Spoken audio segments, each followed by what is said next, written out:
the ancient secret to modern peace. What if the secret to a truly powerful and positive day wasn't about forcing positive thoughts, but about embracing the negative? Sounds crazy, right? But an ancient philosophy holds a surprising key to unlocking unshakable calm and resilience in your chaotic modern life. Hello and welcome. If you're tired of being tossed around by life's ups and downs, if you're seeking a practical way to build inner strength and find lasting peace, then you're in the right place. Today, we're not just talking about an old philosophy, we're unlocking Stoicism, a timeless toolkit for becoming the best version of yourself. In the next few minutes, we'll explore what Stoicism really is. And no, it's not about being emotionless. How a shipwrecked merchant accidentally founded a philosophy that shaped empires, practical Stoic exercises you can start today to transform your mindset, and how these ancient principles can help you navigate stress, build resilience, and live with greater purpose and joy. Our journey into Stoicism begins over 2,000 years ago, not in a grand hall of philosophy, but with a disaster. Imagine a merchant named Zeno. He's on a voyage, his livelihood, his goods, all on one ship. A fierce storm hits, the ship sinks. Zeno loses everything. He washes up on the shores of Athens, destitute. But instead of falling into despair, this catastrophic event becomes the catalyst for something extraordinary. Zeno walks into a bookstore, picks up a book about Socrates, and a new path unfolds before him. He doesn't just read philosophy, he begins to live it, to discuss it. He and his followers would gather on the Stoa Poikile, a painted porch in Athens, which is where the name Stoics comes from. But what was so revolutionary about their ideas? At its heart, Stoicism teaches this. We don't control what happens to us, but we always control how we respond. It's about focusing your energy on your own thoughts, your own actions, your own character, the things truly within your power. Now, there's a common misconception about Stoicism. People think it means suppressing emotions, being a robot, just gritting your teeth and enduring. But that's not it at all. Stoicism isn't about not feeling. It's about not being overwhelmed or controlled by your feelings. Think of it like this. Stoicism is a practical system for living a good life, a virtuous life. It doesn't say the world is an illusion or get lost in abstract questions. It says, you have this one life. How can you live it to the fullest, become the best you can be, and contribute positively, regardless of external circumstances? It's about cultivating 4 cardinal virtues. First, wisdom. Understanding what is good, bad, and indifferent, knowing how to live well. Second, justice, treating others with fairness and kindness. Third, courage, facing challenges, pain, and even death with bravery and integrity. And fourth, temperance, practicing moderation and self-control in all things. What makes Stoicism so remarkable is that it's a philosophy for everyone, from emperors like Marcus Aurelius to slaves like Epictetus. Its power lies in its practicality. It's not just theory, it's a set of mental tools you can use every single day to navigate the complexities of life. This is where Stoicism becomes incredibly powerful. It's a toolkit of mental exercises and perspectives that can transform how you experience your daily life. Let's explore a few you can use right away. Remember that negative thinking I mentioned at the start? This is a core Stoic practice called premeditatio malorum, or negative visualization. Instead of just hoping for the best, you take a few minutes each morning to consider what could go wrong in your day. Not to dwell on it or become anxious, but to prepare.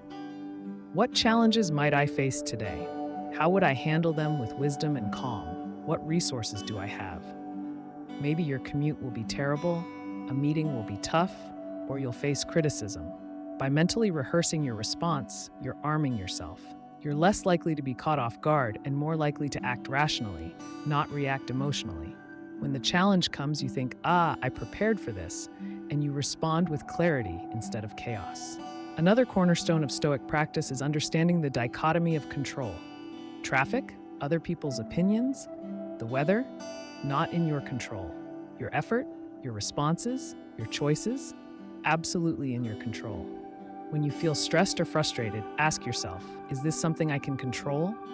If not, practice acceptance and focus your energy where it can make a difference, your own actions and attitude. Think about how much mental energy we waste on things we can't change. The train is late and you're going to be late for work. You can feel your blood pressure rising as you stand helplessly on the platform. But the Stoic recognizes, I can't control the train schedule. I can control how I use this time, how I communicate with my colleagues, and how I maintain my composure. This mental shift alone can dramatically reduce your daily stress levels. Stoics also practiced memento mori, remembering death, not to be morbid, but to appreciate the present moment, to live with urgency and purpose. When you truly internalize that your time is finite, petty concerns fall away, and you focus on what truly matters. Think about it. Would you waste time on trivial arguments or pointless resentments if you remembered that your days are numbered? And then there's amor fati, a love of fate. This is perhaps the most profound Stoic attitude, to accept and even embrace everything that happens, good or bad, as part of your journey. It doesn't mean being passive, it means working with reality rather than fighting against it. When something difficult happens, the Stoic doesn't just grudgingly accept it, but finds the opportunity within it, asking, how can I use this circumstance to practice virtue? How might this challenge help me grow? So what does this look like in real life? It's the ability to remain calm and rational under pressure, like the great cricketer MS Dhoni, who seems unfazed even in the most intense match moments. That's a Stoic mindset in action. It's finding contentment even when things aren't perfect. It's building stronger relationships because you're less reactive and more understanding. It's pursuing your goals with persistence, knowing that the effort and the character you build are more important than the outcome itself. Consider how different your day might be if you approached it with these principles. Your alarm doesn't go off and you're running late. Instead of spiraling into stress and irritation, you think, this is outside my control now. What's within my control is how I respond. You communicate clearly with those affected, adjust your schedule where possible, and move forward with composure. Or perhaps you face criticism at work. Rather than becoming defensive or discouraged, you apply Stoic principles. You separate the useful feedback from the delivery method. You ask yourself, is there truth here that can help me improve? You recognize that another person's opinion doesn't define your worth, and you respond with dignity rather than emotion. Stoicism isn't about achieving a state of constant bliss. It's about building an inner citadel, a fortress of resilience and virtue that can withstand whatever life throws at you. It's about becoming a better human being, more thoughtful, more courageous, more disciplined, more compassionate. The history of Stoicism is filled with examples of this resilience. Consider Epictetus, who was born a slave and suffered physical disability due to abuse. Despite these circumstances, he became one of the most influential Stoic philosophers.